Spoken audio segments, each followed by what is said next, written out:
la gravité de ce message que vous allez entendre. Et je voudrais vraiment marquer le point auprès de vos téléspectateurs. Ceci est beaucoup plus qu'un show ordinaire, beaucoup plus qu'une conversation de salon.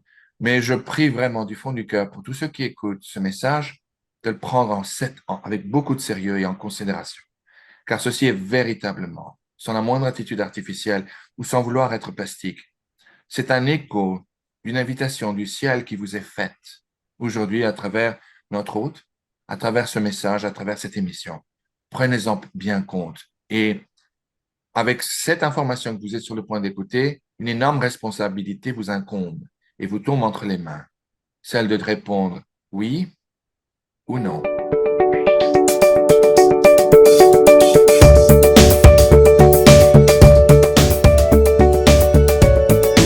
Bonjour, mon nom est Susanna, bienvenue à ma chaîne. Merci de vous abonner. Aujourd'hui, nous allons continuer notre conversation avec Monsieur Xavier Héral et nous allons découvrir ensemble le secret ou les secrets de la salette. Bienvenue, Monsieur Héral, je suis ravie de vous revoir. Moi de même, je vous remercie pour votre gentille invitation et je suis ravi d'être de retour. Ah oui, on va continuer aujourd'hui à découvrir un peu plus les secrets, les messages de notre mère, de la Sainte Vierge. Et pour ceux qui nous écoutent, si vous avez regardé notre première émission, vous savez que Monsieur Héral a publié récemment un livre intitulé Révélation, les messages secrets cachés et les prophéties de la Sainte Vierge. Pas encore traduit en français, mais ça viendra, n'est-ce pas? Lors de notre première rencontre, nous avons exploré globalement l'historique de ce livre et l'expérience de Monsieur Héral dans le domaine des apparitions. Monsieur Héral, j'ai eu des commentaires des amis catholiques qui ont regardé notre émission avec Mhm. beaucoup d'intérêt, car ils n'étaient pas au courant du tout de l'existence de votre livre, avec un seul reproche que nous n'avons Ah, pas donné plus de détails sur le contenu du livre. Et donc, je fais un peu mea culpa car c'est moi qui a voulu en fait décrire le contexte avant de rentrer dans les détails. Et je peux rassurer notre audience que Monsieur Héral est plus que généreux avec l'information. Il dévoile tout sans censure. Donc, aujourd'hui, nous allons plonger dans ces détails les plus juteuses et les plus sensationnels. Donc, avant de découvrir les messages de la salette, est-ce qu'on peut faire une petite prière? Et je vous laisse. absolument. Quelle prière voudriez-vous faire? Vous me donnez le choix? Je vous laisse le choix, oui. Eh bien, que diriez-vous que l'on en fasse deux? Une prière exorciste, Saint-Michel-Archange, et une prière à Notre-Dame, le Ave Maria en latin, vous me le permettez? Absolument. Allez-y. Vous êtes charmante. Je vous remercie. Au nom du Père et du Fils et du Saint-Esprit. Amen. Amen. Saint Michel-Archange, défendez-nous dans le combat. Soyez notre secours contre les méchancetés et les embûches du démon. Que Dieu le commande, nous vous prions en suppliant. Et vous, ô prince de la milice céleste, armé avec le divin pouvoir, chassez en enfer Satan et tous les esprits malins qui infestent le monde, en vue des pertes des âmes. Amen. Amen. Ave Maria, gratia plena, Dominus tecum, benedicta tu in mulieribus, et benedictus fructus ventris tui, Iesus. Sancta Maria, Mater Dei et Mater Nostre, ora pro nobis peccatoribus, nunc et in hora mortis nostre. Amen. Amen. Au nom du Père et du Fils et du Saint-Esprit. Amen. Merci. Amen. Merci à vous. Ah, ça fait du bien. Ça fait du bien. Absolument. On est maintenant bien protégé sous le bouclier de Saint Michel-Archange. Absolument. Donc, commençons avec l'apparition de la Salette. Donc, on parle en effet de 19 septembre 1846. 46. Quand Exactement. une belle dame apparaît à deux enfants, Mélanie et Maximin, sur la montagne de la Salette pour demander aux pécheurs de se convertir. Donc, euh, vous commencez avec cette apparition, votre livre. Est-ce que c'est la première apparition de cette série, si on peut l'appeler comme ça en France ou partout dans le monde? Il y a eu d'autres avant. Et pourquoi est-elle si importante pour vous? Écoutez, elle est très importante. Je dirais même que c'est une des pierres angulaires des apparitions mariales dans l'histoire de l'Église aujourd'hui. Cette apparition, vous pourriez dire, est le début d'une série d'autres qui ne font que la compléter, ou plutôt que la complémenter, n'est-ce pas? Vous verrez dans un moment, quand je vous lirai une lettre que Mélanie Calva a écrite au pape pour lui faire un rapport sur un message en particulier, Notre-Dame lui dit clairement que ce message en particulier ne doit pas être répété avant 1858. Oui. Or, en 1858, c'était le début des apparitions de Lourdes, n'est-ce pas? Il y a là un pont qui est évident. Wow. Quand je travaillais avec l'abbé René Laurentin, avant qu'il devienne monseigneur, nous en avions parlé. Cela est très clairement une évidence due au fait qu'il y a une complémentation des deux apparitions, des deux cas d'apparition. D'un côté, une seule apparition qui donne un message qui, comme vous allez le voir, est d'une gravité sans nom. Et de l'autre côté, un cas d'apparition de la Vierge Marie où pratiquement elle reste silencieuse, à part 5 secrets qui sont révélés à Bernadette Soubirous et plus tard découverts, comme ceux de la Salette, dans une boîte de fer cachée, et également comme ceux de la Salette, dans les profondeurs de la librairie du Saint-Siège du Vatican. C'est incroyable. Donc, pour revenir au cas de la Salette, ce ne fut qu'une seule apparition à deux jeunes bergers qui à peine commençaient le premier chapitre de leur vie. Et comme vous allez le voir, ce message, et particulièrement les secrets, qui, je tiens à le souligner, ont été formellement reconnus et déclarés dignes de croyance, worthy of belief, comme on dit en anglais, par l'archevêque de Grenoble, ainsi que par le dicasterium de la doctrine de la foi au Vatican. Il n'y a pas de reconnaissance plus élevée que celle-ci. Ces déclarations ne déclarent aucunement que tout fidèle est obligé de croire en ces Oui, apparitions. Tout oui, ce que cela indique ou incombe est qu'effectivement, ces messages, ces apparitions sont dignes de croyance. Il est bon, effectivement, d'écouter et d'appliquer, d'adapter sa vie sur les dires de la Vierge Marie aux voyants de la Salette, n'est-ce pas?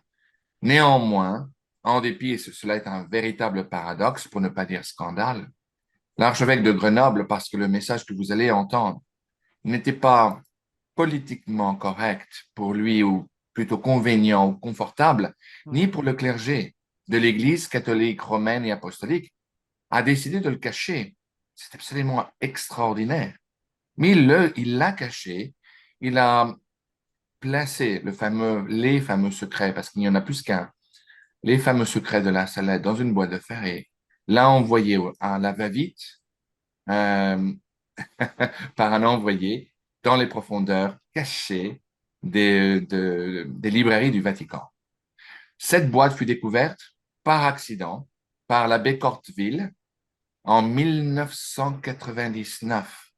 L'abbé Corteville, à l'époque, était un assistant au travailler main dans la main avec l'abbé René Laurentin, avec qui moi-même j'ai travaillé indirectement sur un cas d'apparition il y a de nombreuses années de cela, mais qui, l'abbé Corteville lui a présenté tout de suite sa découverte et immédiatement, le lendemain matin, l'a présenté au préfet de la congrégation de la doctrine de la foi, qui à l'époque était son éminence le cardinal Ratzinger, futur pape Benoît XVI. Immédiatement, l'imprimatur leur fut accordée et le livre s'est vendu comme des petits pains. Et quel Donc, était, mais puisque vous le mentionnez, monsieur, Monseigneur René Laurentin, quel était son avis à ce sujet? l'abbé Laurentin, tout de suite a pris en considération, et cela, il me l'a dit à moi-même lorsque je l'ai rencontré à Évry, il y a un certain nombre d'années de cela.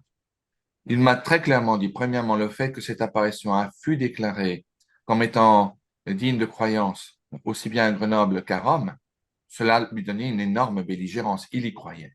Surtout qu'il n'y avait aucunement la moindre contradiction entre le dogme de la foi et Oui. les enseignements dans les saints évangiles et ce qu'apportait ce message. C'était en fait, entre autres, une description de l'Apocalypse. d'après le livre de l'Apocalypse. C'était parfaitement en parfaite synchronisation. L'abbé Laurentin a d'ailleurs placé son nom dans un livre qui fut écrit en coordination et en association avec l'abbé Corteville. Donc, mais comme vous allez le voir, ce qui est très important, avant de commencer à parler de la gravité de ce secret, c'est d'être absolument conscient que ce message, ce cas d'apparition, a été étudié en profondeur et a été déclaré, a été approuvé localement en Grenoble et à Rome. Cela donne une énorme belligérance. Une dernière parenthèse avant de commencer à attaquer le message en soi.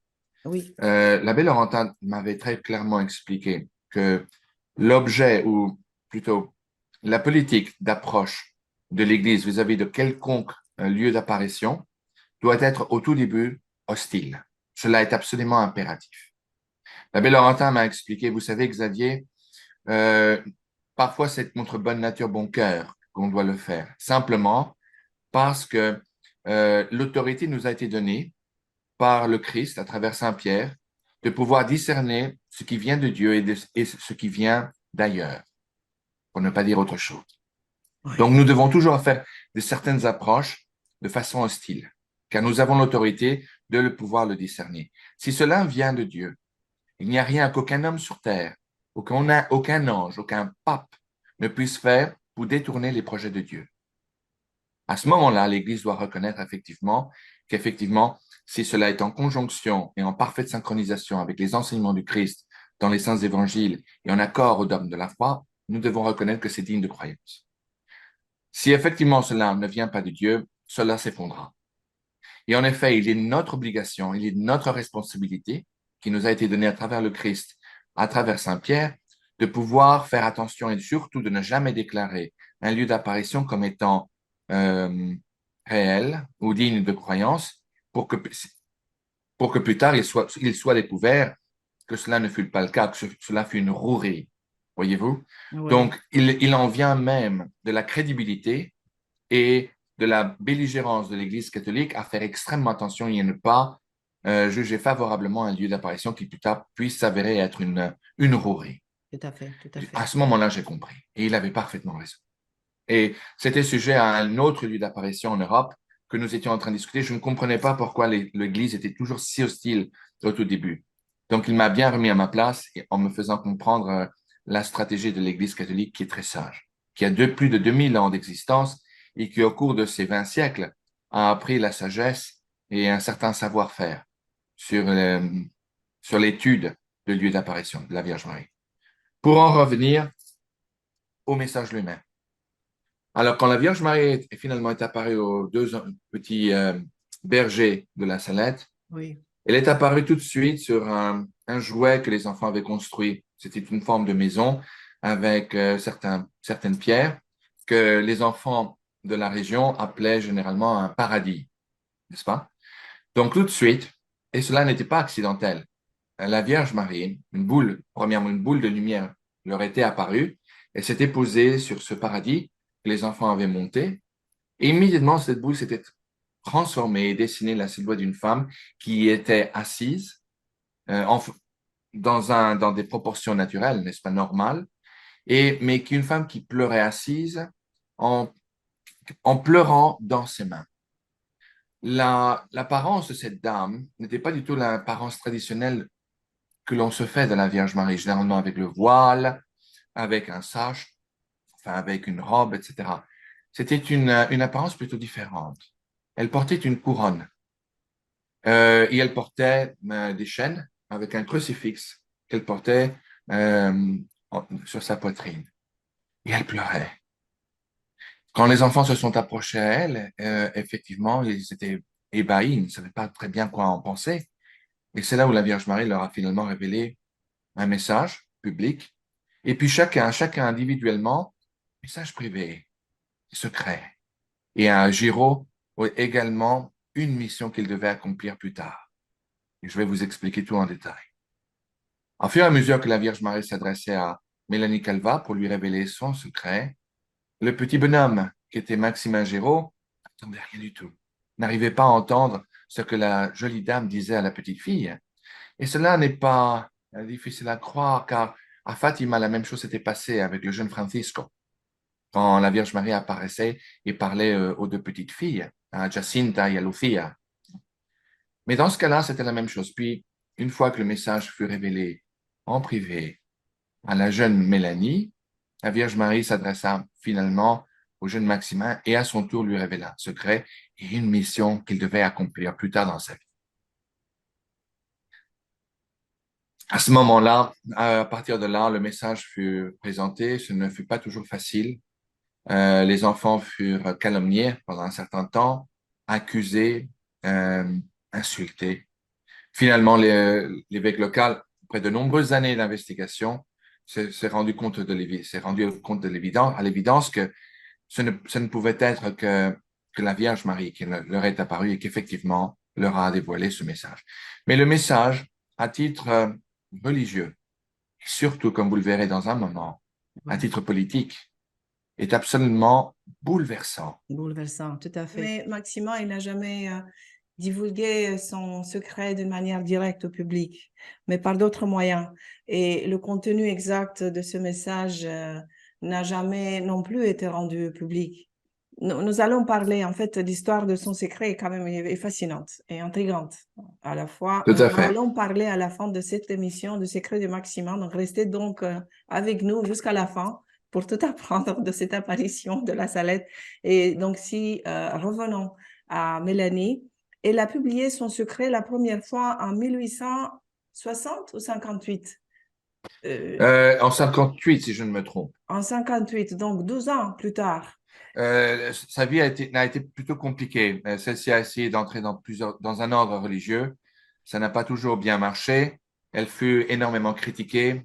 Beaucoup de religieuses furent très jalouses de son expérience. Elle fut moquée, mais sa vie n'a pas été une partie de plaisir. Elle a dû croiser le fer avec de nombreuses accusations. Et Maximin aussi, au fur et à mesure qu'il est grandi, qu'il est devenu un homme. Il a servi dans l'armée sous les couleurs. On l'accusait d'avoir bu, etc. Mais et ce que vous avez dit est très intéressant. Effectivement, il n'a pas révélé publiquement son secret, mais nous avons le témoignage du comte de Vancey, qui était un ami du comte de Chambord et qui là a révélé publiquement, enfin, à travers une lettre qu'il a écrite à sa famille, lors d'une rencontre entre Maximin Giraud et le comte de Chambord, dont je vais vous expliquer. Oui, oui, oui, Cela, on va garder oui, le désert. absolument. Oui, on va garder le secret à la fin.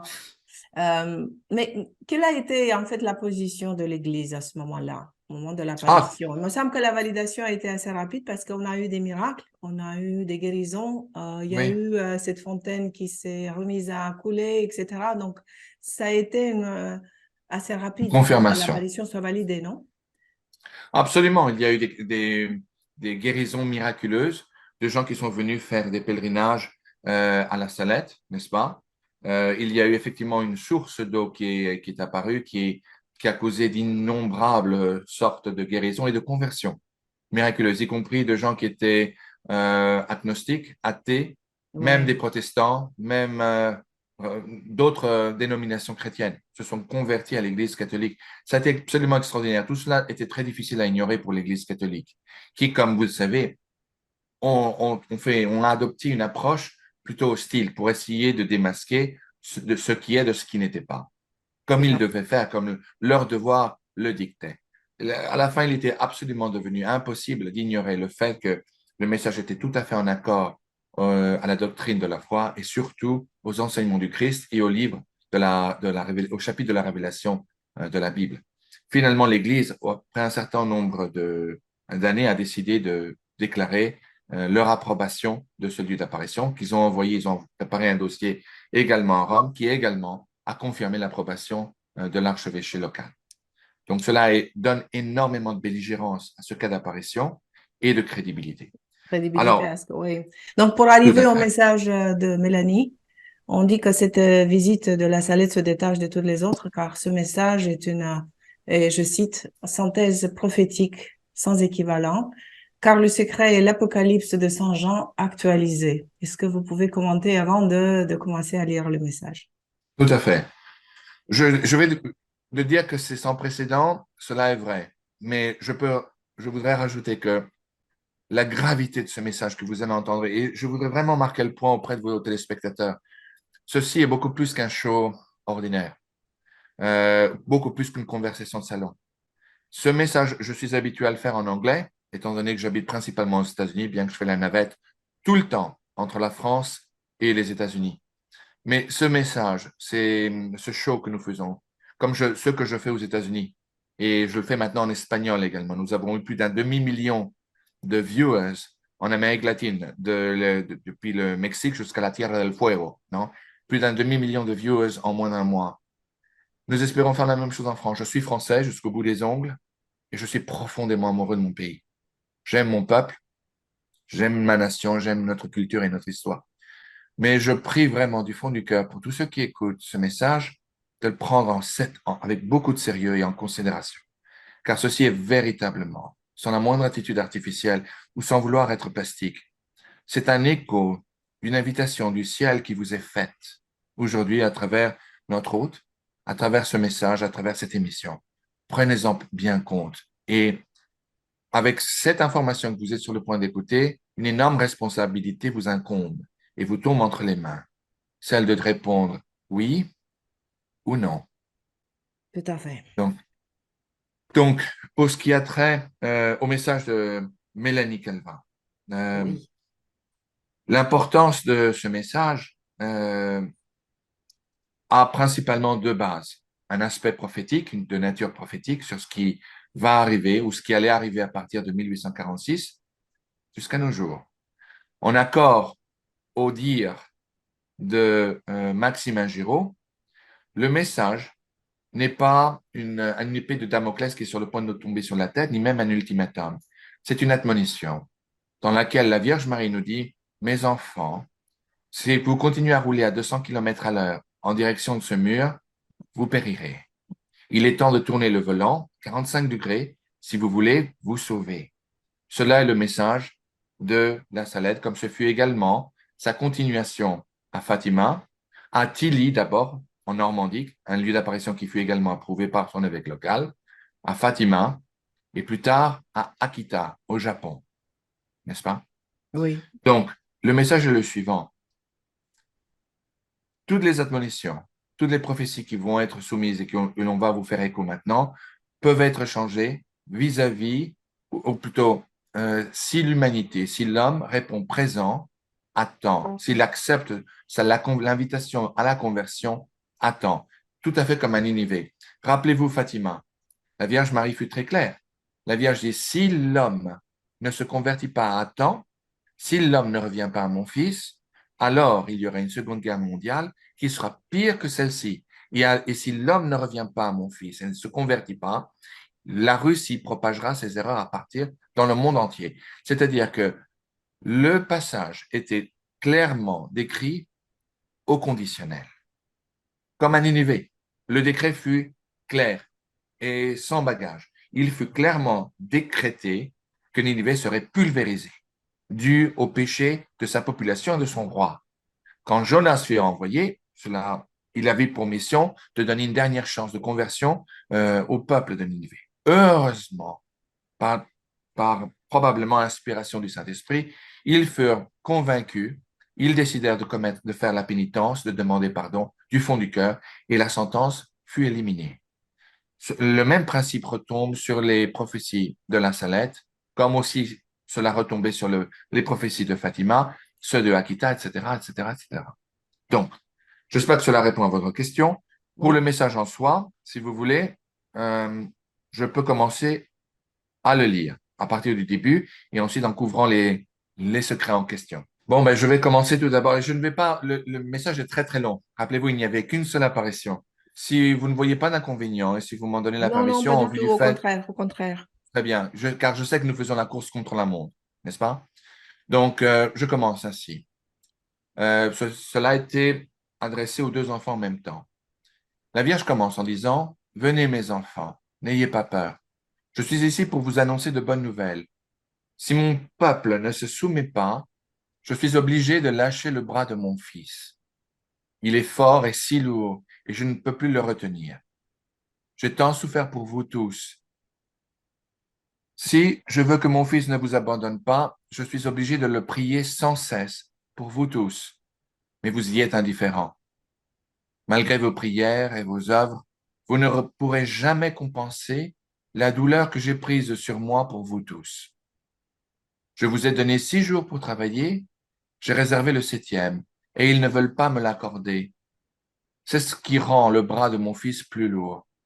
Là, la Vierge Marie parle de la récolte locale, que la première punition qui incombera à la région, mais plus tard, certains théologiens, dont le Père Laurentin, dont Monseigneur Laurentin, m'expliquera que cela ne se limitera pas simplement à la région locale de la Salette, sinon bien à toute l'Europe, dont entre autres à l'Irlande. Il y a eu là plus tard l'apparition de Knock, qui était une continuation également de l'apparition de la Salette. De la Je Salette. continue. Oui. Vous ne comprenez pas, mes enfants, je vais vous le dire autrement. Si la récolte est perdue, si vous avez du blé, vous ne devriez pas le semer. Quoi que vous semiez, les bêtes le mangeront et tout ce qui viendra se transformera en poussière quand il sera récolté. Une grande famine viendra.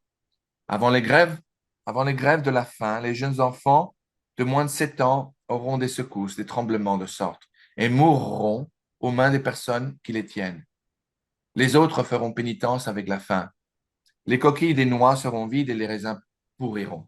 Cela, effectivement, quelques années plus tard, s'est produit, non seulement en France, mais dans de différents lieux en Europe, en Allemagne, certains lieux en Espagne, et de façon plutôt inattendue. C'était plutôt assez odd, as we say in English, comme on dit en anglais, non? Et en Irlande, la fameuse famine des pommes de terre, qui a causé des quantités de morts.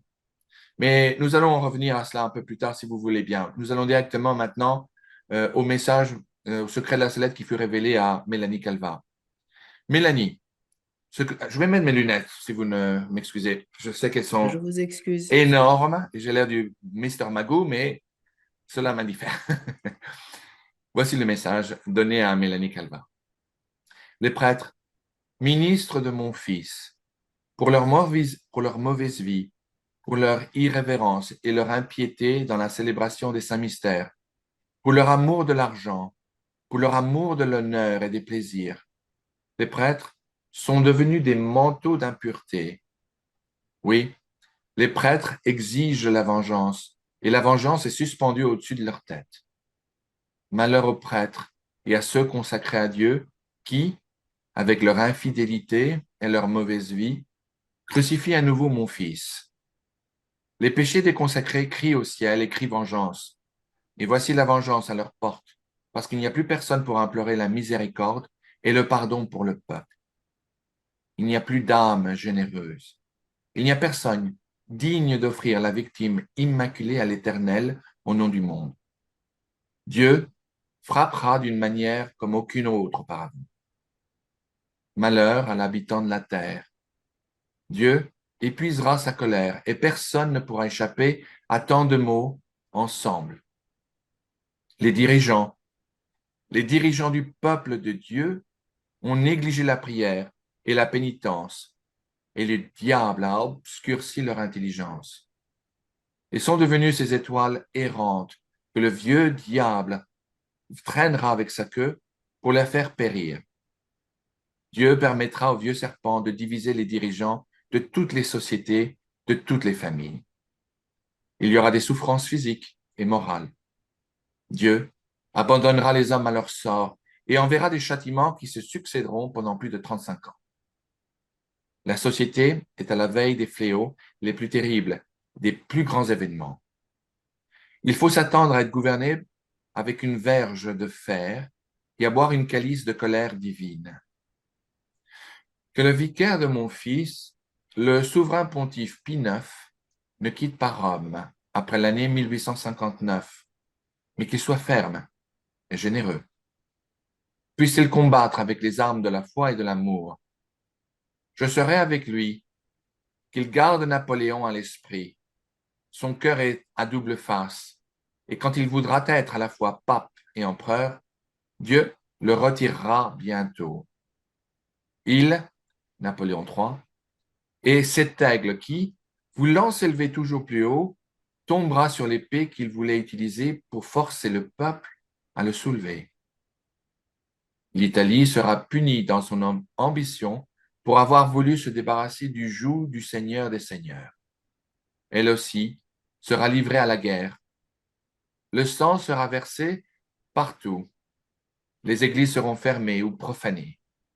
Les prêtres et les religieux seront chassés. Ils les feront mourir et mourir d'une mort cruelle.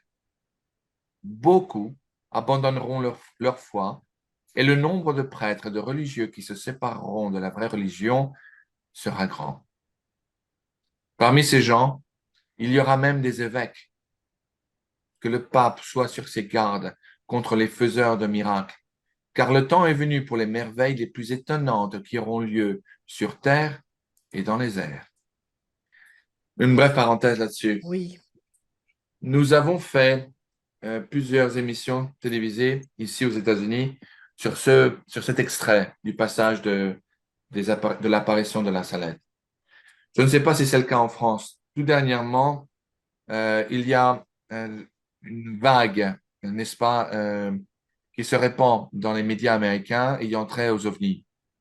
Et il y a eu dernièrement, même il y a quelques jours, un ancien agent de la CIA, je crois qu'on dit en français, qui a juré sous serment devant des représentants du Sénat américain qu'effectivement, le gouvernement américain a découvert et a ramassé plusieurs ovnis qui se seraient écrasés et détiennent des corps de leurs pilotes, qui ne seraient pas d'origine terrestre.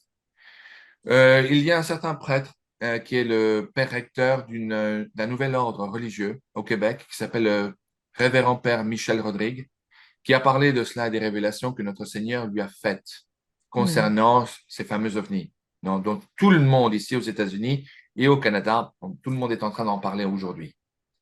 Et d'après lui, les révélations que notre Seigneur lui a dit est qu'effectivement, ces êtres sont des êtres qui ont été formés, mais qui ne viennent pas effectivement d'un autre monde, sinon qui ont été faits de façon expérimentale ici sur la Terre. Mais ce sont des êtres qui ont été formés par des sociétés, des sectes lucifériennes, et qui effectivement sont des êtres qui sont parfaitement et totalement possédés par des anges déchus, n'est-ce pas? Je sais que ça semble très Hollywood, tout ça, très Oui. américain. Je ne vous le fais pas dire, mais vous savez,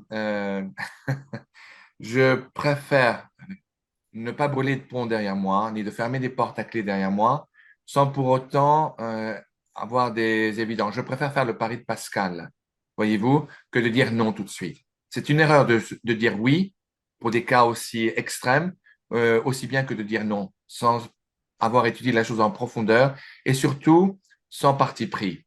Les partis pris sont toujours néfastes et de mauvais conseillers. Je continue. Oui. En 1864, Lucifer, avec un grand nombre de démons, sera libéré de l'enfer. Ils aboliront peu à peu la foi dans les personnes consacrées à Dieu. Une autre brève parenthèse. En 1854, c'était là où les grandes tensions, aussi bien en Amérique qu'en Europe, ont commencé à monter. Les tensions entre le Danemark et l'Allemagne, les préparations de guerre, les tensions diplomatiques entre la France et les Prussiens, avec le Kaiser. En Amérique, il y avait déjà la guerre de sécession. Enfin, c'était vraiment la danse de Saint-Guy. Il n'y avait pas, le monde n'avait ni queue ni tête. C'était un peu tout et son contraire. Ils, les démons, les aveugleront de telle sorte que, à moins qu'ils ne reçoivent une grâce particulière, ces gens prendront l'esprit de ces anges maléfiques. Beaucoup de religieux, perdront la foi et perdront beaucoup d'âmes. Les livres mauvais seront nombreux sur la terre et les esprits des ténèbres répandront partout une relaxation universelle sur tout ce qui implique le service de Dieu. Ils auront un très grand pouvoir sur la nature. Cela, entre parenthèses, n'est pas sujet à interprétation. Cela s'est déjà démontré. Il y a beaucoup de sectes lucifériennes et sataniques qui utilisent beaucoup la magie noire. Aux États-Unis, c'est bien connu. Il y a eu des exemples qui ont été télévisés, qui ont été documentés, absolument incroyables. Il y a une religion officielle qui est l'Église de Satan aux États-Unis. Et effectivement, ces gens utilisent la magie noire. C'est absolument ce qu'ils sont capables de faire. bouleverse l'imagination. Cela, il ne faut pas vraiment ignorer ou même se laisser inspirer par le rire, car cela est une réalité qui aujourd'hui n'est plus discutée, en tout cas dans ce pays, ici aux États-Unis. Je continue. Il y aura des églises pour servir ces esprits. Ça confirme ce que je viens de vous dire. Les gens seront transportés d'un endroit à un autre à travers ces mauvais esprits. Même les prêtres le seront parce qu'ils ne seront pas conduits par le bon esprit de l'Évangile, qui est un esprit d'humilité, de charité et de zèle pour la gloire de Dieu. Ils feront ressusciter les morts et les justes. Cela aujourd'hui, nous le voyons aujourd'hui, ne serait-ce qu'avec le voodoo. Cela se passe, c'est absolument perverse, mais cela a été aussi documenté, cela se voit. C'est de là que le mot zombie provient, entre autres.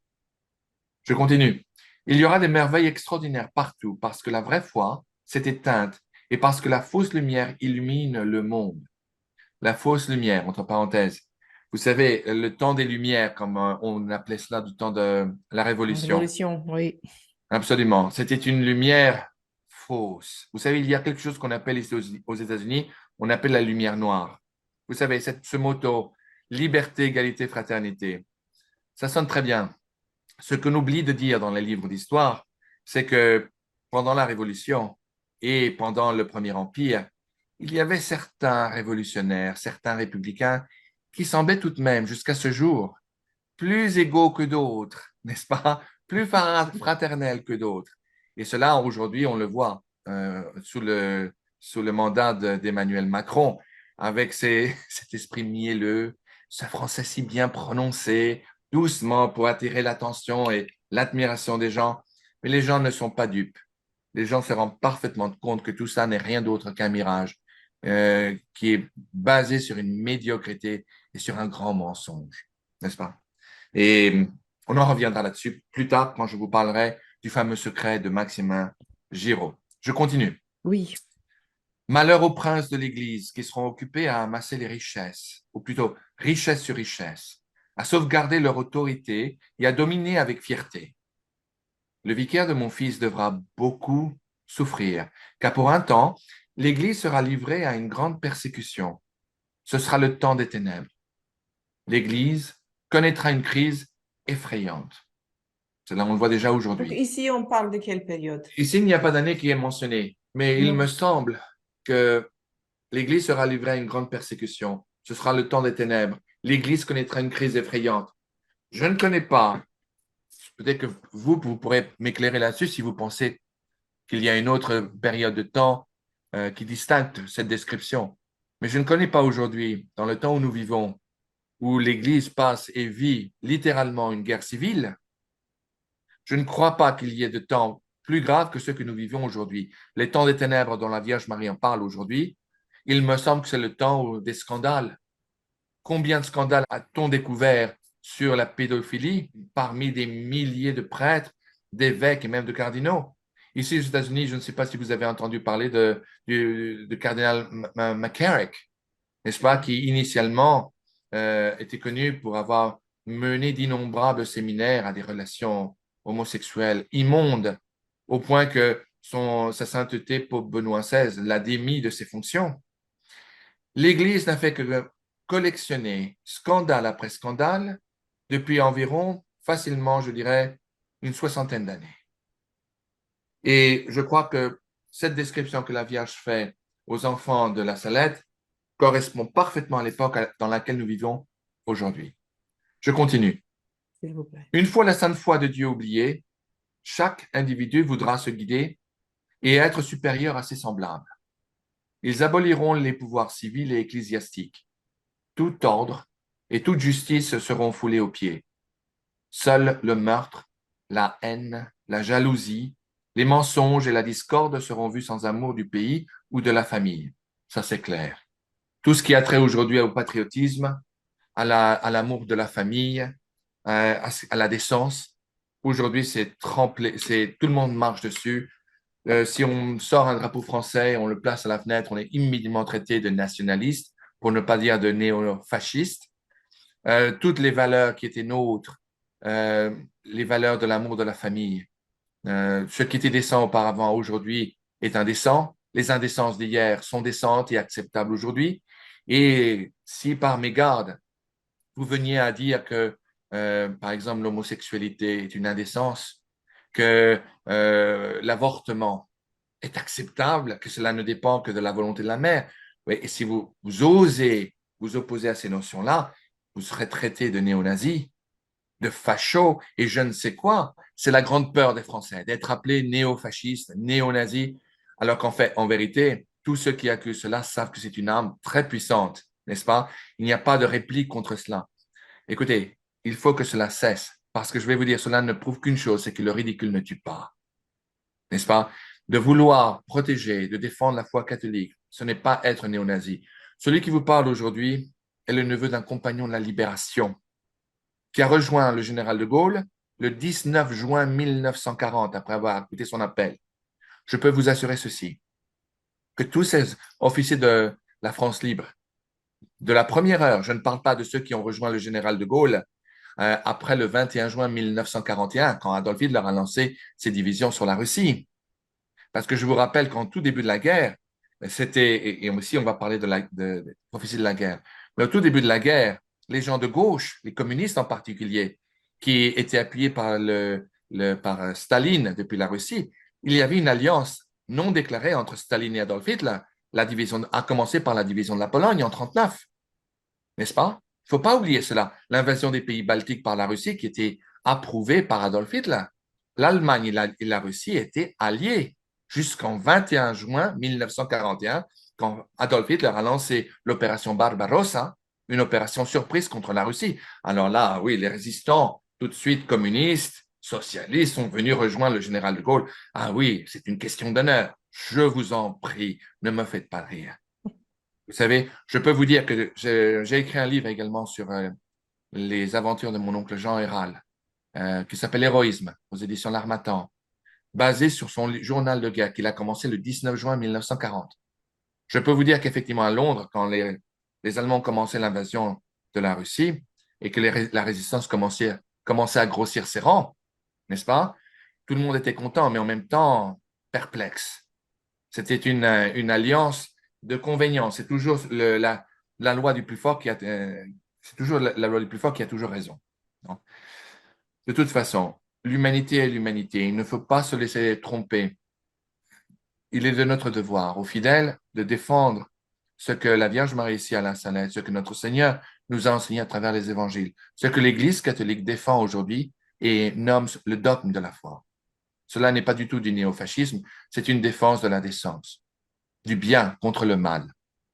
Et donc, cette histoire, quand la Vierge parle de la lumière, de cette fausse lumière, cela me fait immédiatement penser à cette fausse lumière de la République qui a été responsable du versement de tellement de sang, à commencer par les martyrs de Vendée, Ah n'est-ce oui. pas? Sans même penser aux mêmes propres républicains qu'on a décapités, comme s'il n'y avait pas cette soif de sang que les républicains avaient était absolument une honte.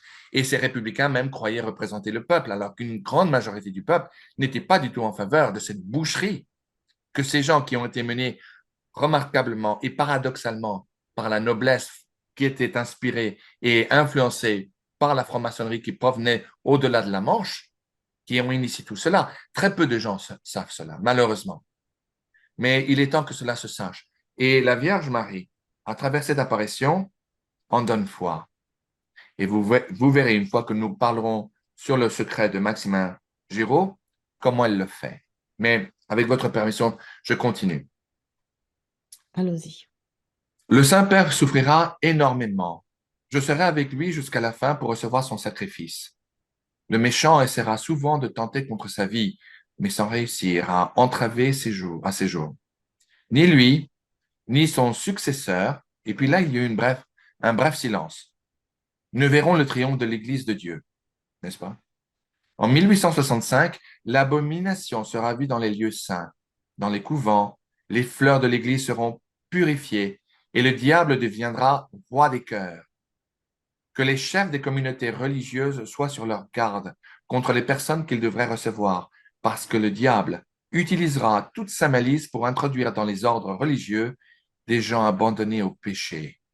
parce que les désordres et l'amour des plaisirs charnels se répandront sur toute la terre. Je voudrais attirer votre attention sur certains extraits de la Bible. Par exemple, Lévitique 20:13, il est écrit, si un homme a des relations sexuelles avec un homme, comme il le fait avec une femme, les deux ont fait ce qui est abominable. Ils doivent être condamnés à mort. Leur sang tombera sur leur propre tête. Lévitique 20:13, c'est la Bible. Un autre passage.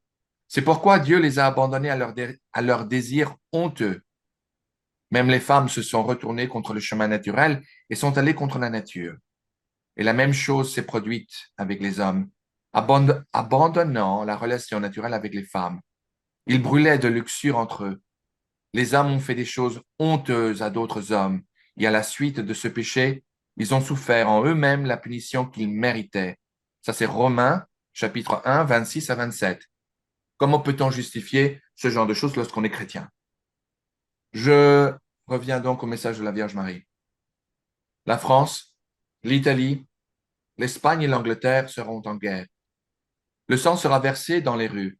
Les Français se battront contre les Français. Révolution. Les Italiens contre les Italiens. Puis, il y aura une guerre générale. Une guerre générale, c'est un autre mot pour une guerre mondiale. Celle-ci qui sera effrayante. Pour un temps, Dieu ne se souviendra plus de la France ou de l'Italie parce que l'évangile de Jésus-Christ n'est plus connu.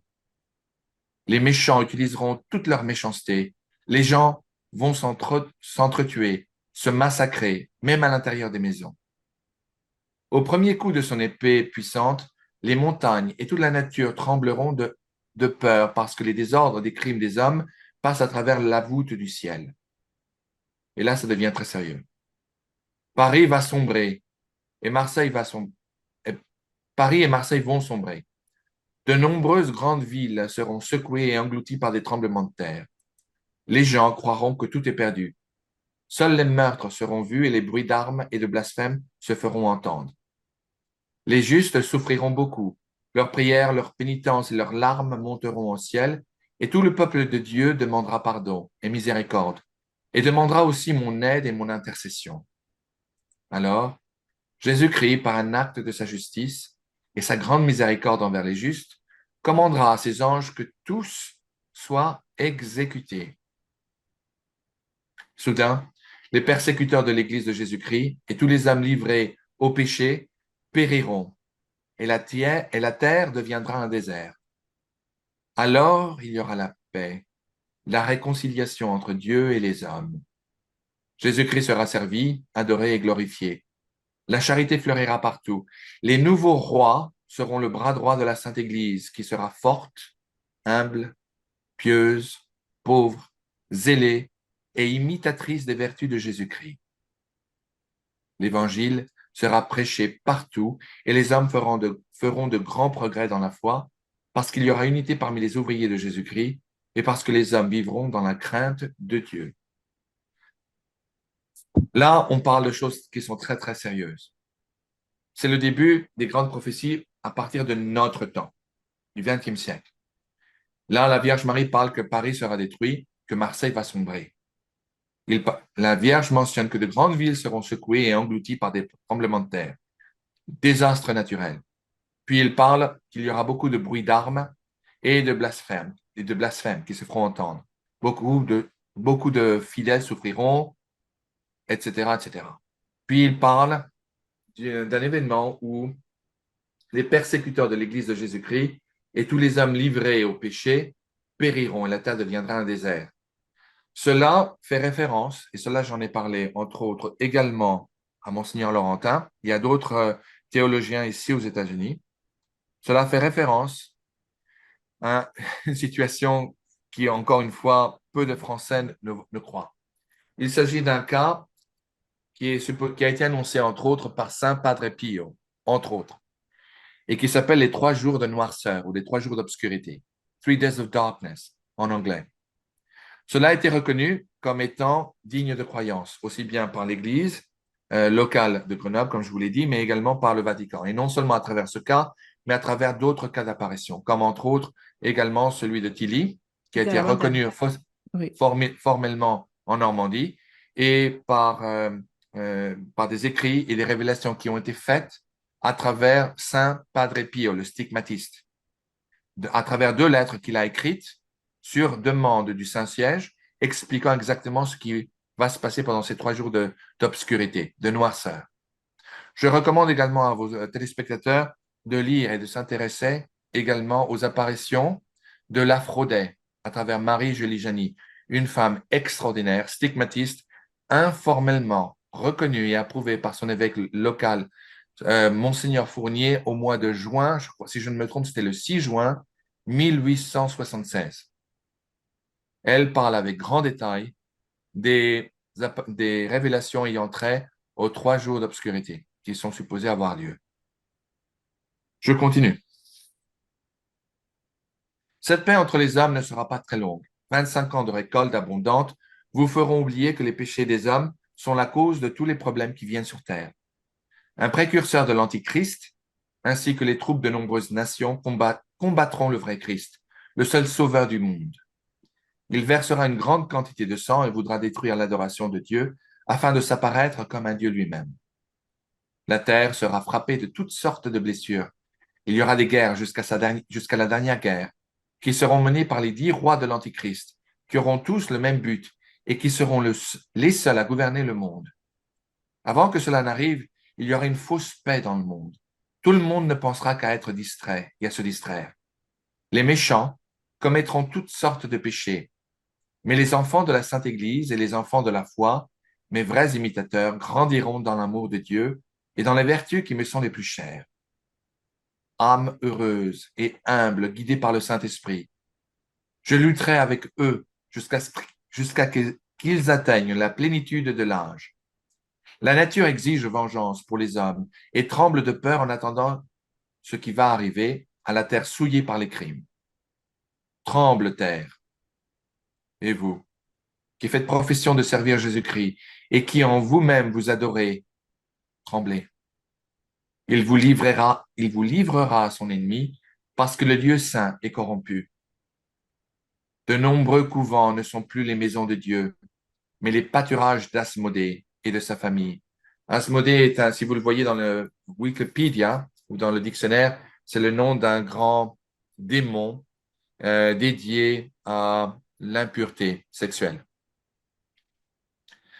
C'est à cette époque que l'Antichrist naîtra d'une religieuse hébraïque, une fausse vierge, qui communiera avec le vieux serpent, le maître de l'impureté. Son père sera évêque. Cette Ça, révélation c'est est grave, d'une hein. gravité sans nom. À la naissance, l'Antichrist, vomira des blasphèmes. Il aura des dents. En un mot, ce sera le diable incarné. Il poussera des cris effrayants, mais il fera des merveilles. Il se nourrira d'impureté. Il aura des frères qui, bien qu'ils ne soient pas comme lui, les démons incarnés, seront les enfants du mal. Quand ils auront 12 ans, ils seront remarqués par les victoires courageuses qu'ils remporteront. Bientôt, chacun d'eux sera la tête des armées, assisté par les légions de l'enfer. Cette révélation est une des pierres angulaires du secret de la Salette. C'est extrêmement grave. Il y en a une autre qui vient tout de suite, qui, je dirais, est tout aussi grave, sinon même plus. Les saisons vont changer. La terre ne produira que de mauvais fruits. Les étoiles perdront leur mouvement régulier. La lune ne reflètera qu'une faible lumière rougeâtre. L'eau et le feu donneront au globe terrestre des mouvements convulsifs et d'horribles secousses qui engloutiront les montagnes et les villes. Alors là, préparez-vous. Rome perdra sa foi et deviendra le siège de l'Antéchrist.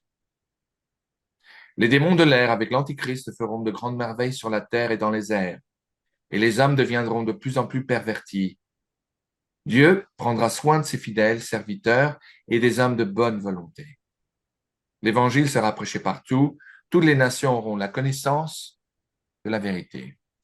Alors ici, c'est très, très grave. Non seulement l'Antichrist est annoncé comme étant le fruit d'une relation illicite entre une religieuse hébraïque, c'est-à-dire probablement palestine ou juive, il n'y avait qu'un évêque catholique, romain catholique. Non. Puis, il est formellement expliqué que Rome perdra sa foi et qu'il deviendra le siège de l'Antéchrist. Ici, on dénonce un pontife qui sera un Antéchrist. Il ne faut pas, il faut nommer un chat un chat.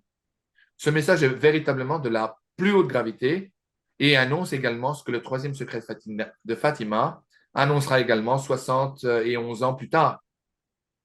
Et cela, je l'écris dans mon livre, Revelations, qui sera très bientôt traduit en français. Il est de plus intéressant de noter que les deux secrets similaires à la Salette et à Fatima ont été scellés et cachés par l'Église pendant des décennies. Cela, je le répète, je sais que j'ai l'air d'un vieux disque rayé qui a tendance à se répéter, mais ce message a été étudié, ces prophéties ont été étudiées et approuvées localement et par le Vatican. Cela n'est pas sujet à interprétation. Je continue. J'adresse un appel urgent à la terre. J'appelle les vrais disciples de Dieu, vivants qui règnent dans les cieux. J'appelle les vrais imitateurs du Christ, fait homme, le seul et vrai sauveur des âmes. J'appelle les âmes mes vrais dévots, ceux qui se sont donnés à moi pour les conduire à mon Fils, ceux que, c'est-à-dire, je porte dans mes bras, ceux qui ont vécu par mon esprit. Il est temps pour vous de sortir et de vous présenter pour illuminer la terre. Allez vous montrer comme mes enfants bien-aimés. Je suis avec vous et en vous tant que votre foi est la lumière qui vous illumine en ces jours de douleur. Que votre zèle vous donne fin de la gloire et de l'honneur de Jésus-Christ. Combattez, enfants de lumière, vous qui voyez quelques-uns, car voici le temps des temps, la fin des fins. L'Église sera éclipsée, le monde sera consterné. Mais voici Enoch et Elijah, remplis de l'Esprit de Dieu. Ils prêcheront avec la force de Dieu et les hommes de bien croiront en Dieu et beaucoup d'âmes seront réconfortées. Je vous prie de m'excuser, j'ai prononcé à l'anglaise Enoch et Elijah. Je voulais dire Enoch et Élie en français. Je vous prie de m'excuser pour ma prononciation anglo-saxonne. Ils feront de grands progrès en vertu du Saint-Esprit et ils condamneront les erreurs diaboliques de l'Antichrist.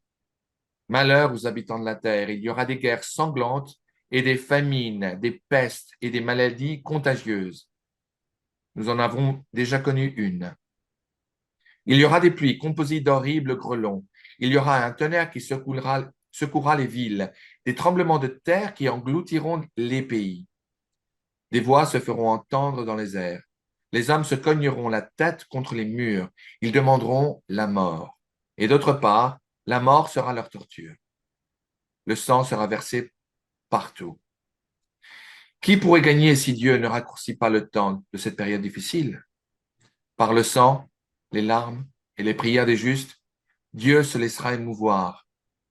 Enoch et Élie seront mis à mort. La Rome païenne disparaîtra.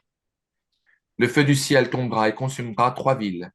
L'univers entier sera frappé par la terreur et beaucoup seront séduits parce qu'ils n'ont pas adoré le vrai Christ qui vit parmi eux. C'est l'heure, le soleil s'assombrit, seule la foi survivra. Le moment est venu. L'abîme s'ouvre. Voici le roi des rois des ténèbres. Voici la bête avec ses sujets qui s'appelle le sauveur du monde. Il se lèvera avec un air d'orgueil pour aller au ciel. Il sera mortellement étouffé par le souffle de Saint Michel Archange. Elle tombera et la terre qui pendant 3 jours sera en transformation continue s'ouvrira pleine de feu. Là, la référence est clairement faite aux 3 jours d'obscurité. Il sera englouti pour toujours, c'est-à-dire le diable, dans les profondeurs éternelles de l'enfer. Alors, l'eau et le feu purifieront la terre et consommeront toutes les œuvres d'orgueil des hommes, et tout sera renouvelé. Dieu sera servi et glorifié. Alléluia. Voilà. Mélanie Calvin a écrit une lettre à sa sainteté le pape Pie IX. Donc voici le texte, qui est assez court. Voici le secret que la Sainte Vierge Marie m'a donné sur la montagne de la Salette le 19 septembre 1846. Ouvrez les guillemets. Mélanie, je vais te dire quelque chose que tu ne répéteras à personne. Le temps de la colère de Dieu est venu. Si, quand vous avez dit au peuple ce que je vous ai dit auparavant, et alors ce que je vous dirai de plus, si après cela ils ne se convertissent pas, en d'autres termes, si la face de la terre ne change pas, Dieu se vengera des peuples ingrats et des esclaves du diable. Mon fils exercera son pouvoir. Paris, cette ville souillée par toutes sortes de crimes, périra irrémédiablement. Marseille sera détruite dans peu de temps. Quand ces choses se produiront, le désordre sera complet sur terre. Le monde s'abandonnera à ses passions impies. Le pape sera persécuté partout. Vous serez abattus. Ils voudront le tuer, mais ils ne pourront rien faire. Le vicaire de Dieu triomphera à nouveau. Les prêtres, les religieux et les vrais serviteurs de mon Fils seront persécutés et beaucoup mourront pour la foi de Jésus-Christ. Une famine régnera en même temps. Une fois que toutes ces choses auront eu lieu, beaucoup de gens reconnaîtront la main de Dieu sur eux. Ils seront convertis et feront pénitence pour leurs péchés. Une très brève parenthèse. À l'Aphrodite, à travers Marie-Julie Janier, et à travers un lieu d'apparition, entre parenthèses, qui fut approuvé, comme je l'ai dit, indirectement, informellement, on va dire, à travers une lettre écrite par son Excellence Monseigneur Fournier en juin 1876. Et à travers un lieu d'apparition dans le nord de l'Espagne, qui n'a pas encore été approuvé, mais qui n'a pas non plus été condamné, qui est toujours sujet à investigation. Ce village s'appelle Garabandal. La Vierge Marie a révélé un autre secret qui porte foi à cet extrait du message de la Salette. La Vierge a annoncé qu'il y aurait une nouvelle Pentecôte qui serait la dernière évidence de la miséricorde de Dieu sur l'humanité et qui aura lieu euh, dans un temps, environ un an avant un grand signe qui sera donné sur le mont des Pins à Garabandal. Cette expérience qui démontrera la main de Dieu sur les âmes des hommes s'appelle donc El Aviso en espagnol, l'illumination des consciences en français, The Warning en The anglais. warning. Mm. Exactement. Ce sera un moment où il a été révélé par la Sainte Vierge Marie, chaque être humain dans le monde tout entier, qu'il soit athée, musulman, juif, catholique, orthodoxe, etc., etc., pourra voir en toute honnêteté l'état de son âme comme Dieu la voit lui-même, le voit lui-même. Ce sera un moment où les intérêts personnels n'auront pas sa place. Chaque âme pourra voir les fautes qu'elle aura commises dans sa vie, les péchés qu'elles auront commises et la destination après sa mort. C'est-à-dire, si dans l'état actuel des choses, si ces âmes venaient à mourir, s'ils iraient ou bien en enfer, au purgatoire ou au paradis. À ce moment-là, la Vierge Marie a dit que cette expérience universelle euh, aura lieu pendant environ une quinzaine de minutes. La Vierge a annoncé que innombrables seront les queues des fidèles qui demanderont à être confessés par des prêtres catholiques. Les gens, toute personne au monde se rendront compte à ce moment-là que Jésus-Christ, que Dieu existe, que Jésus-Christ est son Fils et qu'il a fondé effectivement une église sur Saint-Pierre, qui est l'église catholique romaine et apostolique. Apostolique voulant dire de Saint-Pierre, de tous les papes jusqu'à François, n'est-ce pas? Puis, il y aura une période de temps de 6 semaines où le diable, il lui sera interdit d'influencer l'esprit humain. L'homme sera toujours libre de choisir entre le bien et le mal, mais le diable ne pourra pas exercer toutes ses roueries pour influencer l'homme vers le pire. Après cela, il sera autorisé et une explication sera donnée universellement par des scientifiques et des hommes politiques qui donneront pour explication de cette expérience le fait que supposément il y aura eu une tempête du Soleil, une tempête solaire qui aura non seulement affecté d'innombrables satellites, mais effectivement la conscience humaine. Là, beaucoup d'hommes croiront et perdront à nouveau la foi. D'autres resteront fermes dans leur foi. Ce passage du message de la Salette confirme cette révélation qui fut faite, entre autres, à l'Aphrodite, à travers la stigmatiste Marie-Julie Jani et à travers les enfants de Garabandal. Je continue. Un grand roi montera sur le trône et régnera pendant quelques années. La religion s'épanouira et se répandra dans le monde entier, et la fertilité sera grande. Le monde heureux, le monde sera heureux et ne manquera de rien, et recommencera, mais recommencera plus tard ses désordres. Il abandonnera Dieu et s'abandonnera à ses passions criminelles. Parmi les ministres de Dieu et les épouses de Jésus-Christ, il y en a qui s'abandonneront au désordre et ce sera la chose la plus terrible.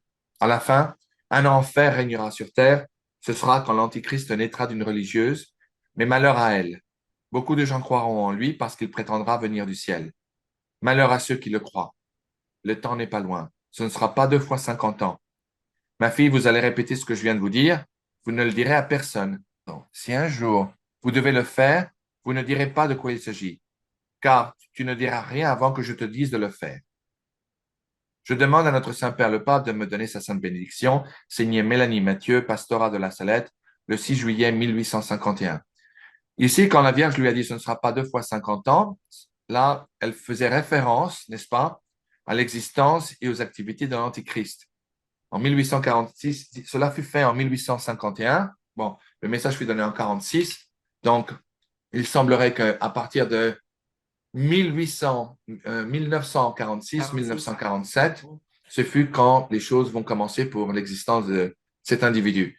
Quelle coïncidence! Juste au moment où Israël fut créé, Inde est obligé de se poser des questions.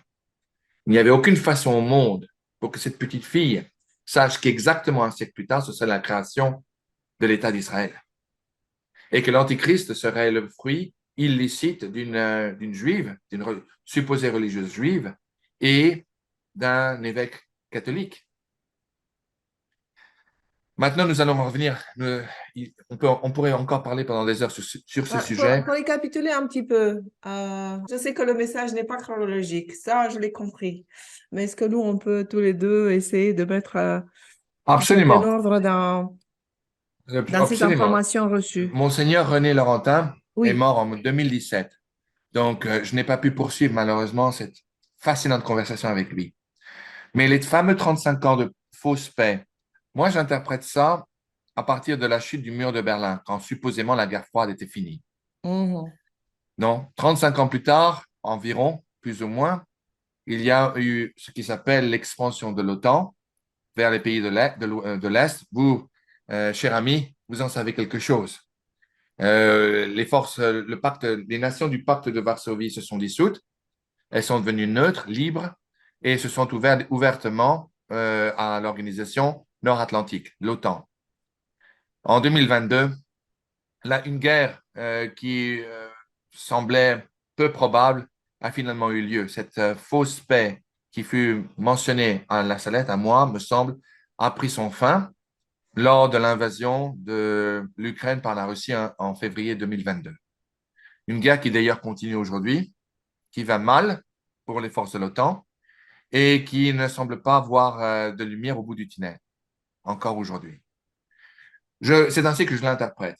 Il est clairement expliqué dans ce message, comme nous l'avons entendu, que les Français se battront contre les Français et les Italiens contre les Français.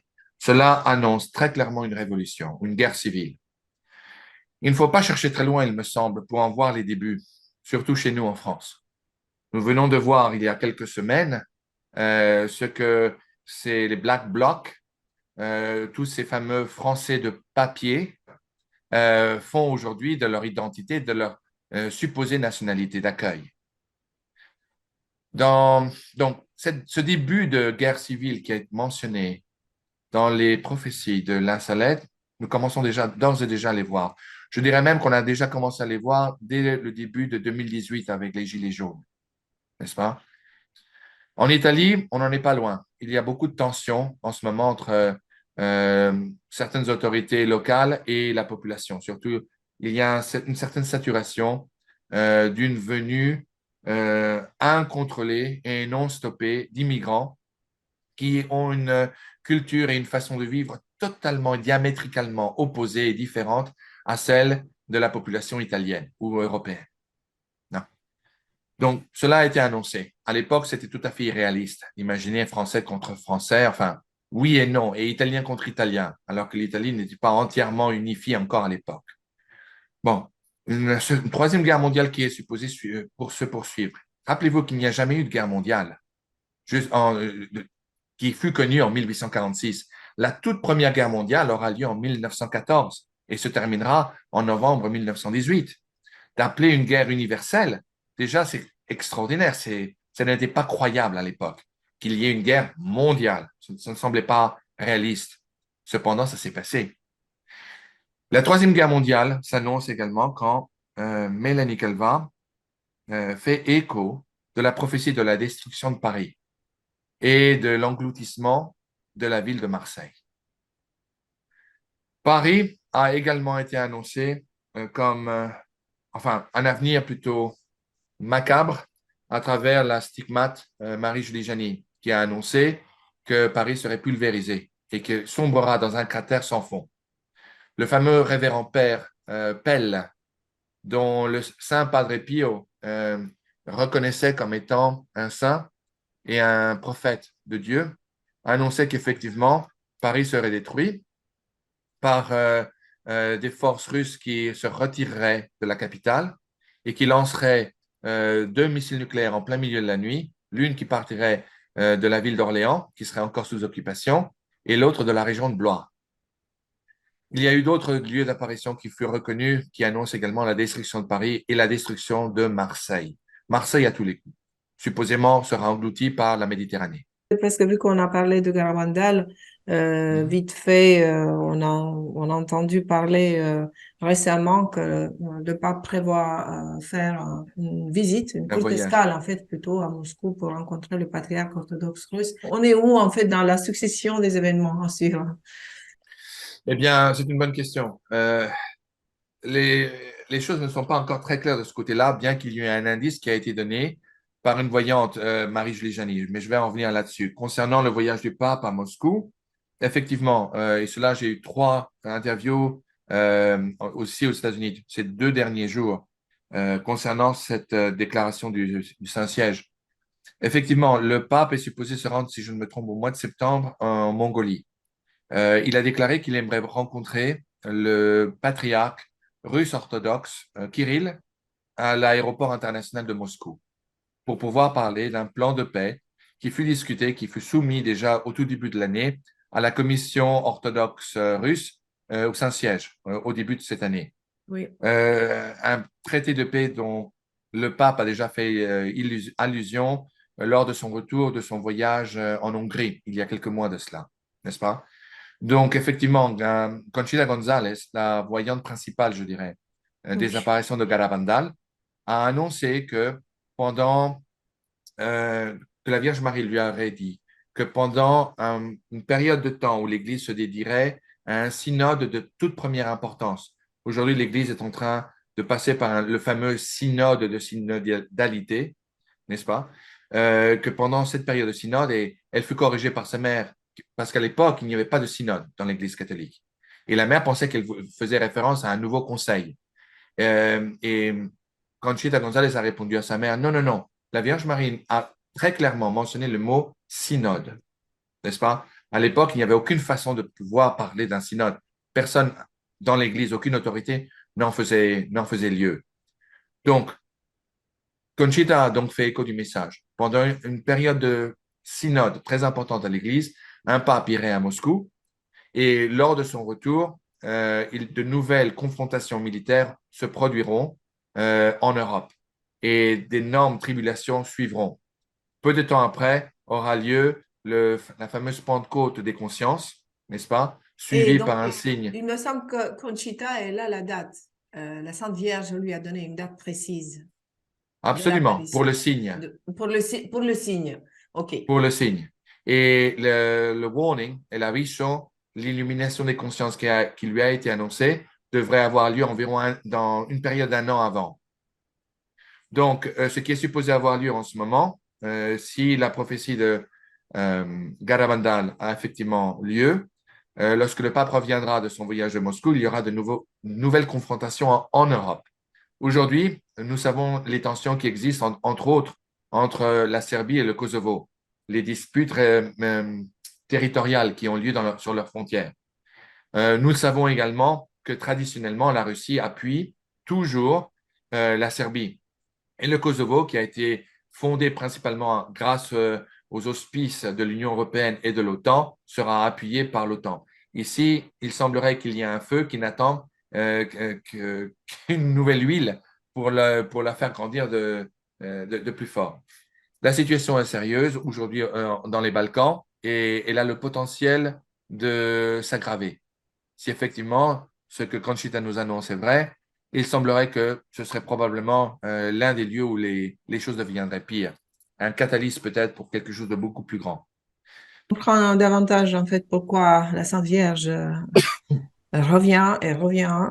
Tout à J'ai fait. l'impression qu'on doit aller jusqu'à la fin. On doit aller jusqu'à la fin. Et il n'y a pas de... partout, on voit la même chose. Dans l'Évangile, on a tous ces messages reçus, pas seulement de la Sainte Vierge, mais d'autres aussi que vous mentionnez dans votre livre. Le message est toujours pareil. Oui. On a le libre arbitre. On pourrait l'arrêter, mais j'ai l'impression qu'on ne pourra pas. Je ne sais pas. Je sais pas. Peut-être que je suis dans une phase pessimiste. Non, lucide, je dirais. Je crois que vous êtes très lucide.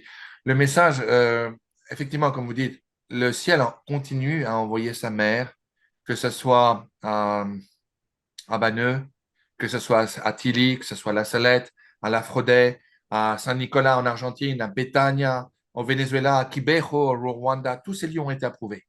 À Soufanié en Syrie, à Akita au Japon, le message de Akita, en accord au dire du cardinal Ratzinger, est en effet le troisième secret de Fatima. La Vierge continue à faire ce qu'elle a fait à Cana il y a 2000 ans. Elle est venue pour nous dire, faites tout ce que mon fils vous dit de faire. Pourquoi cela est-il nécessaire? Pourquoi est-ce que le ciel pense-t-il nécessaire de continuer à envoyer sa mère pour faire écho en fait des évangiles, des enseignements de son fils à travers les évangiles, à travers les enseignements catholiques? Pourquoi?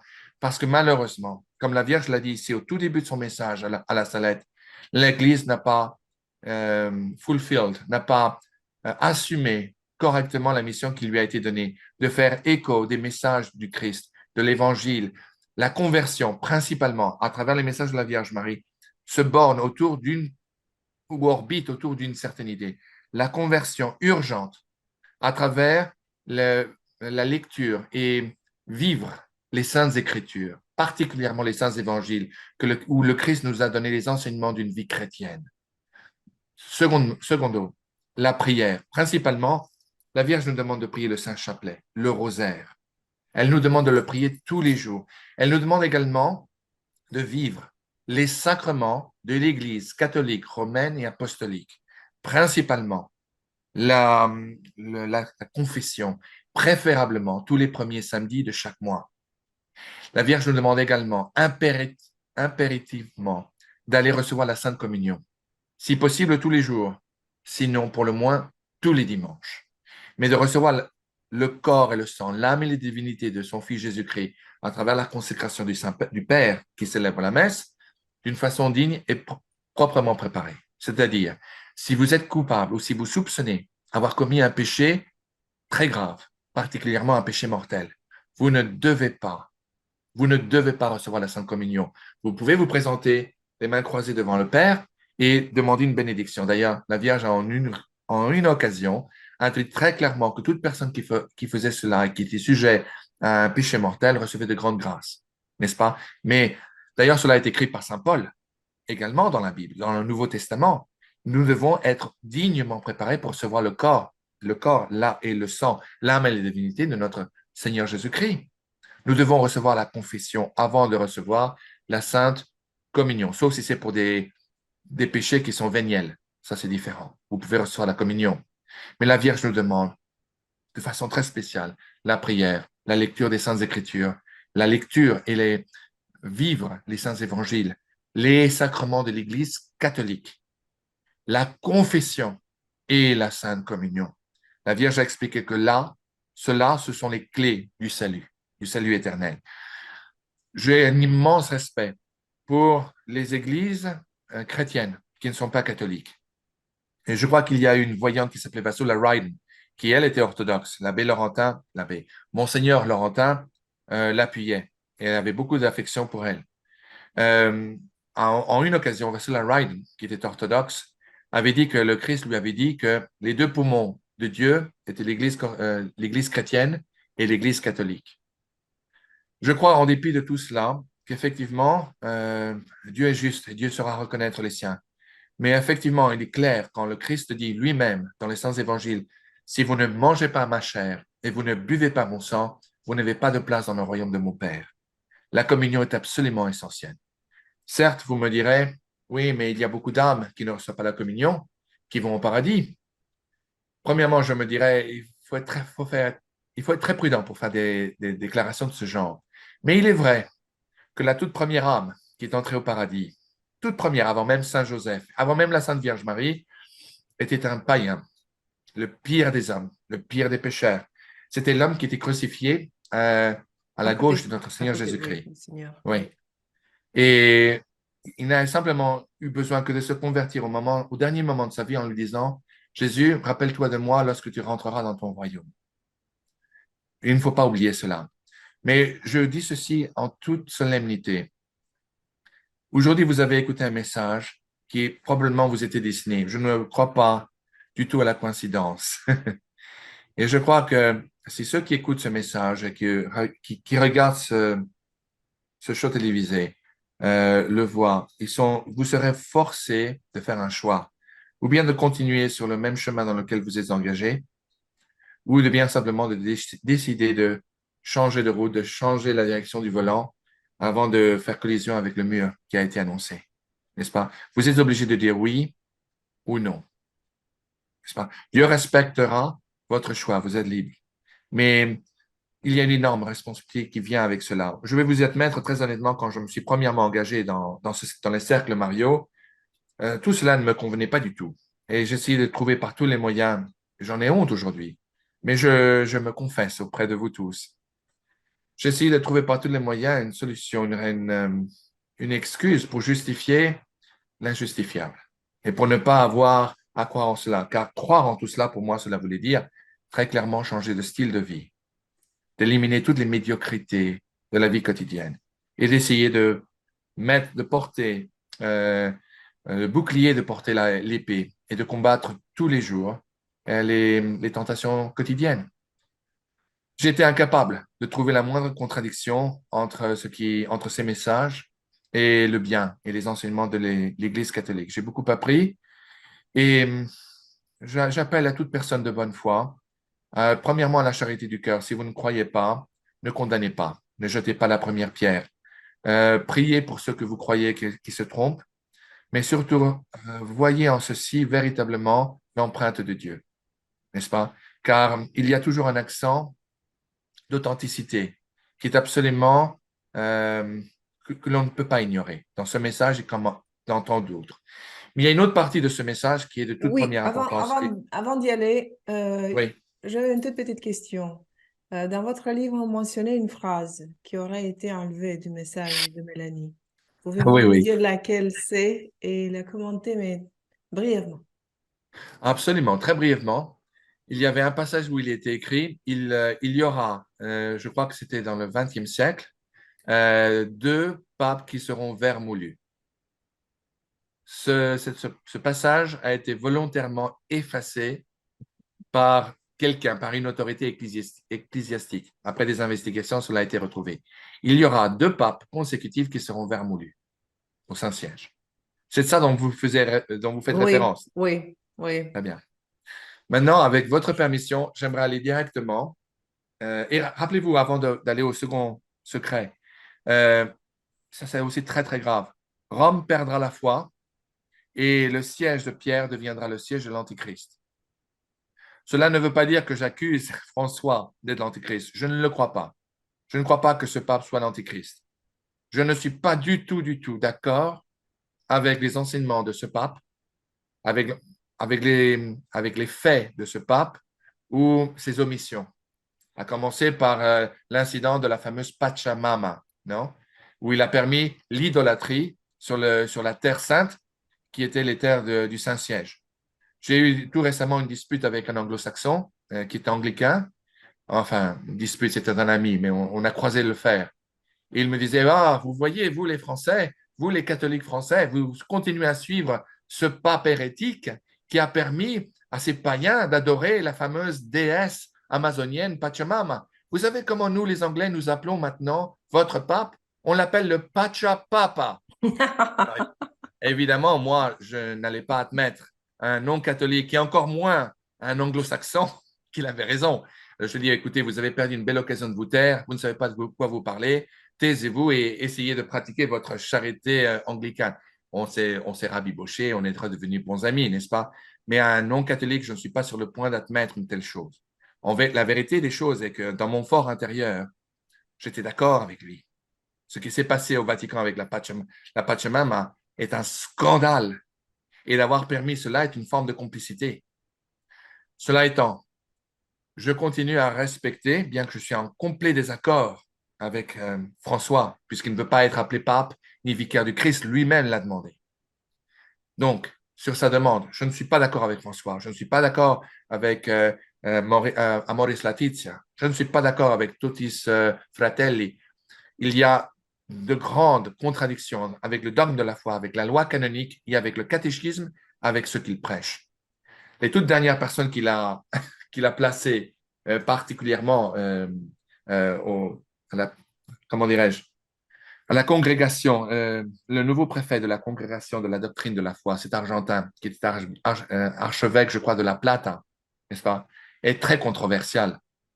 Cet individu a écrit un livre très délicat, tout aussi délicat que la façon comme il s'habille, entre parenthèses, très délicat, qui s'appelle L'art d'embrasser. Ah oui, j'ai Moi, vu des émissions sur ce monsieur-là. Oui, oui, oui, c'est terrible, hein. c'est un Oui, scandale. c'est un Je scandale. suis le père d'une jeune fille et d'un petit garçon. Je leur ai interdit de jeter un coup d'œil dans ce livre. C'est une immondice. Et cela est le genre de personne que le pape a instauré comme le préfet de la doctrine de la foi. C'est une honte.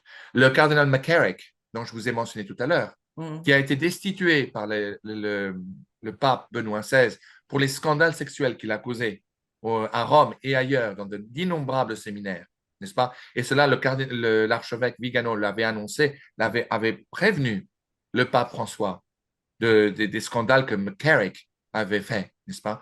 Il a complètement ignoré. Il l'a remis dans une position de puissance, de pouvoir, et l'a envoyé en Chine pour signer au nom du Vatican un traité secret qui en tout viole les constitutions et la foi de l'Église catholique en Chine. C'est une honte. Restons-en là. Ah Je oui, prie oui. et il faut prier pour le Saint-Père. Pour le Saint-Père. Laissez-moi rephraser cela. Il faut prier pour François, pour que Dieu puisse l'illuminer, pour que Dieu puisse le guider et surtout pour qu'il puisse inspirer en nous le pardon. Nous ne devons pas nous séparer de l'Église catholique, Non, on ne peut pas. De toute mais manière, c'est nous l'Église, en fait. L'Église tout à de notre fait. Seigneur ne peut pas être détruite, ça c'est clair. Donc, pareil. Jusqu'au moment où la liturgie sera attaquée, jusqu'au moment où le dogme de la foi sera renié, à ce moment-là, nous ne pouvons plus suivre ceux qui ne reconnaissent plus l'Eucharistie, ne suivent plus la liturgie qui consacre le pain et le vin en le corps et le sang, l'âme et la divinité de notre Seigneur Jésus-Christ. S'il y a une église, s'il y a une nouvelle liturgie qui embrasse toutes les foi païennes pour faire une seule église, je regrette, mais Dieu premier servi, dans les mots de Sainte Jeanne d'Arc. Dieu premier servi. Donc, cela a été dit. Il faut rester respectueux à François. Il faut prier pour lui et pour les cardinaux qui le suivent et prier pour que Dieu, dans les mots de mon ami John Henry Weston, qui est une autorité catholique dans l'hémisphère nord-américain, il faut prier pour sa conversion. Avec votre permission, on passe Donc, au voilà, second. revenons à Maxima. On revient à Maximin. Y avait-il autre chose par rapport au message Oui, de Mélanie? énormément. Ça, c'est maintenant un autre boom. Parlez de Ah, Maximin. Oui, oui, si vous. parlant de Maxima, donc lui, il a gardé précieusement son secret. Donc, il Oui, a subi multiples interrogatoires. 4 ans plus tard, après l'apparition, donc en 1850, il est amené à Ars, n'est-ce pas? Vous connaissez l'histoire oui. au curé d'Ars qui avait cette réputation d'être un saint qui pouvait lire les pensées. Donc, pour tester en fait l'enfant avec l'espoir que le curé pourrait éventuellement lire le secret. Et donc, Maximin décide en fait de le prouver le contraire ou de le tester et lui dit le contraire, c'est-à-dire que il n'avait jamais vu ni la Vierge, qu'il n'y avait pas eu de secret et le curé le croit. En fait, et lui demande, j'ai trouvé ça mignon, de se confesser et de se rétracter. Donc ça crée un petit scandale. Il y a une autre commission d'enquête de 17 prêtres qui pour examiner en fait encore les guérisons, les miracles, voilà. Et ensuite, c'est l'archevêque de Lyon, vous me corrigez, c'est pas bien, qui est en même temps un conseiller du pape Pie IX, qui veut se rendre un médiateur entre le pape et l'évêque de Grenoble. Donnez-nous plus de détails par rapport à cette petite histoire. Effectivement, en vertu de ce scandale, il fut demandé au petit Maximin d'écrire une lettre à Pie IX. Et il lui a écrit effectivement une lettre, dont voici le contenu. Oui, Euh, le 19 septembre 1846, nous avons vu une belle dame. Nous n'avons jamais dit que cette dame était la Sainte Vierge, mais nous avons toujours dit qu'elle était une très belle dame. Je ne sais pas si c'était la Sainte Vierge ou quelqu'un d'autre. Pour ma part, aujourd'hui, je pense que c'était la Sainte Vierge. Voici ce que cette dame m'a dit. Si mon peuple continue, ce que je vous dirai se produira plus tôt. Si cela change un peu, cela arrivera un peu plus tard. La France a corrompu l'univers. Un jour, elle sera punie. La foi s'éteindra en France et trois parties de la France ne pratiqueront plus la religion, ou presque. L'autre partie la pratiquera, mais sans vraiment le faire. Ensuite, après cela, les nations seront converties et la foi sera réilluminée partout. Un grand pays nordique, aujourd'hui protestant, va se convertir. Avec le soutien de ce pays, tous les autres pays du monde seront convertis. Avant que cela n'ait lieu, de grandes tribulations viendront dans l'Église et partout ensuite, notre Saint-Père le Pape sera persécuté. Son successeur sera un pontife que personne n'attend. Ensuite, après cela, une grande paix viendra, mais elle ne durera pas longtemps. Un monstre viendra la déranger. Tout ce que je raconte ici se produira au siècle prochain ou au plus tard dans les années 2000. Maximin Giraud, euh, lettre au Très Saint-Père, le 3 juillet 1851. Non. Donc, mais ce qui n'est pas mais très est-ce que... connu est le suivant. Oui, dites. C'est que l'une, et cela fait partie également du secret de la salette donnée à Maximin Giraud, l'une des missions qui fut donnée par la Vierge Marie à cet enfant, était de rencontrer le comte Henri de Chambord, qui à l'époque, après la guerre franco-prussienne, habitait dans le château de Falstaff en Autriche, n'est-ce pas? La Vierge Marie a demandé à Maximin d'aller le voir, et de lui révéler le grand secret ayant trait au fils du roi martyr Louis XVI et Marie-Antoinette. Effectivement, il faut expliquer le contexte de l'époque. Après la guerre franco-prussienne, qui fut absolument un désastre pour la France, Napoléon III, l'empereur de France, pardon, l'empereur des Français, fut capturé par les Prussiens, fait prisonnier. La guerre fut perdue. Nous avons perdu en conséquence l'Alsace et la Lorraine. Ce fut une immense humiliation pour la France. L'empereur Napoléon III, consumé de honte, décida de partir en exil pour Londres et de ne plus revenir en France. Cela a tout de suite mené le gouvernement français à revenir à la République et à faire de nouvelles élections pour de nouveaux députés. Or, l'immense majorité des députés qui furent élus étaient, pour leur plus grande partie, royalistes. Ceux-ci voulaient faire réinstaurer la monarchie française. Et le prétendant au trône de France était effectivement le comte de Chambord, Henri de Chambord, qui à l'époque vivait en exil lui-même au château de Falstaff en Autriche. Sur ce, une délégation des députés français sont allés le voir et lui ont dit, bah, écoutez, voici quelle est la situation. Il est temps de remettre la France sur ses pieds et nous voudrons, la République n'a été rien de plus qu'un désastre. Le Troisième Empire, n'en parlons plus, ça a été un véritable poème.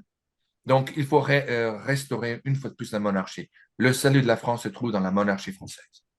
Le comte de Chambord était absolument, comment dirais-je, il était profondément heureux à l'idée de pouvoir effectivement restaurer la grandeur de la France à son niveau, au niveau de son oncle, son grand-oncle, Louis XVII, Louis XVI, Yes. pardon. Alors, sur ce, il était jubilant et c'était un homme absolument extraordinaire. C'était un homme, un catholique de toute première classe, pratiquant. Il avait une foi, une ferveur absolument extraordinaire, excellent catholique et il était profondément amoureux de la France. Il était ravi à l'idée. Un jour, une de ses amies lui annonça qu'effectivement, le fameux voyant de la Salette voulait une entrevue avec lui. Savez-vous en Au quelle année début, cela a eu lieu? cela a eu lieu, si je ne me trompe, en 1873, 72, 73. Si je ne me trompe, sujet à confirmation. Mhm. Mais donc, au début, le comte n'était pas du tout particulièrement positif à l'idée de rencontrer ce voyant de la Salette. Il ne savait pas très bien quoi en penser. Mais finalement, il accepta et il demanda à son meilleur ami qui agissait en tant que son secrétaire, le comte de Vancey, Henri de Vancey également, d'être présent à la rencontre. Maximin Giraud était arrivé et tout de suite, un petit peu impressionné de voir ces deux grands messieurs, n'est-ce pas, en milieu de ce grand château d'Autriche. Mais Maximin a réussi à garder sa tête froide et demanda à parler au comte de Chambord en privé. Tout de suite, le comte de Vancey s'est levé pour les laisser parler tout seul. Mais il fut arrêté d'un geste de la main du comte de Chambord, lui demandant de bien vouloir rester là et de témoigner de leur De la réunion. rencontre. Mm. Il prit par l'épaule très gentiment Maximin, ils se sont éloignés un peu près d'une fenêtre du château. Et là, le comte de Vincennes ne pouvait pas entendre ce qui se disait, mais il voyait son ami, Henri de Chambord, profondément ému. Il ravalait des larmes, il mettait sa main sur son front, il semblait vraiment bouleversé par ce que lui annonçait Maximin Giroud. Finalement, les deux reviennent. Le comte de Chambord étant profondément bouleversé par ce qui venait de se passer et voulait lui donner un rouleau de pièces d'or. Tout de suite, Maximin dit non, Votre Grâce, je ne peux pas l'accepter. Cela a été une mission que Notre-Dame m'a demandé de faire. Je ne peux pas sortir gagnant de ceci.